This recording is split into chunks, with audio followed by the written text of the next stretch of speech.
ॐ नमो भगवते रुद्राय ॐ नमस्ते रुद्रमन्यवभूतो तैषभे नमः नमस्ते अस्तु धन्वने बाहुभ्यामुतते नमः या तयुषुः शिवतमा शिवम् बभूवते धनुः शिवासरव्याया तव तया नो रुद्रमृडय या ते रुद्रशिवा तनोरघोरापापकासिने तया नस्तनुवाचन्तमया गिरिशन्ताभिषाकसेः यामिषुम् गिरिशन्तहस्ते बिभर्षस्तवे शिवाङ्गिरित्रताम् गुरुमाहि गुंसे पुरुषम् जगतो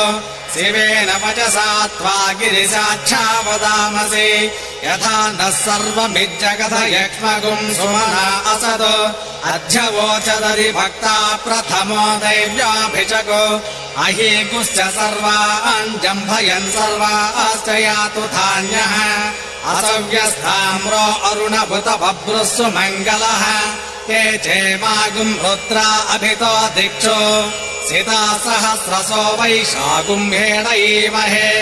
असव्योऽवसर्पति नीलग्रे विलोहितः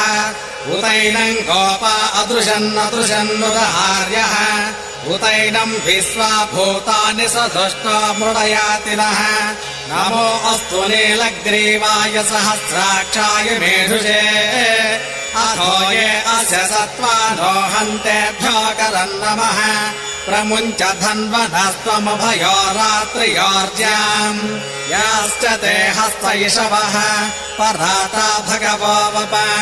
अवतत्य धनुस्त्वगुम् सहस्राक्षस्य ते शुधे निशीर्य शिल्यानाम् मुखा शिवो नः सुमना भव विद्यम् धनुः कपर्दिनो विशल्यो बाणवागुम् भूत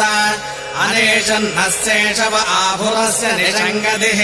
याते हेतिर्मेढुष्टमहस्ते बभूवते धनुः तयास्मान् विश्वतस्त्वमयक्ष्मया परिभुज नमस्ते अस्त्वायुधायानातताय दुष्टवे उभाभ्यामुतते नमो बाहुभ्याम् तव धन्वने परिते धन्वनो हेतिरस्मान् नृणक्तो विश्वतः अथो य इषुदिस्तवारे अस्मन्निधेहितम् नमस्ते अस्तु भगवन् विश्वेश्वराय महादेवाय त्र्यम्बकाय त्रिपुरान्तकाय त्रिकाग्निकालाय कालाग्निरुद्राय नीलकण्ठाय मृत्युञ्जयाय सर्वेश्वराय सदाशिवाय श्रीमन्महादेवाय नमः नमो हिरण्यवाहवे सेनान्ये दिशाम् च पतये नमो नमो वृक्षेभ्यो हरिकेशेभ्यः पशूनाम् पतये नमो नमः सस्मिञ्जराय विषीमते पथीनाम् पतये नमो नमो बभ्रुषाय विव्याधिने नानाम् पतये नमो नमो हरिकेशायोपवीतिरे पुष्टानाम् पतये नमो नमो भवस्य हेचे जगताम् पतये नमो नमो रुद्राय तथा विनेक्षेत्राणाम् पतये नमो नमः सूताय हन्त्याय वदानाम् पतये नमो नमः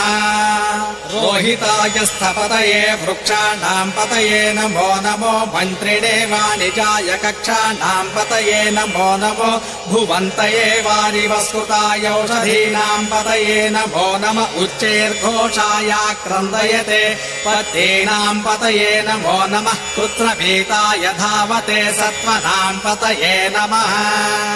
नमः सहमानाय निव्याधिन आव्याधिनीनाम् पतये नमो नमः ककुभाय शङ्गिने ॐ जय शिव ओंकार।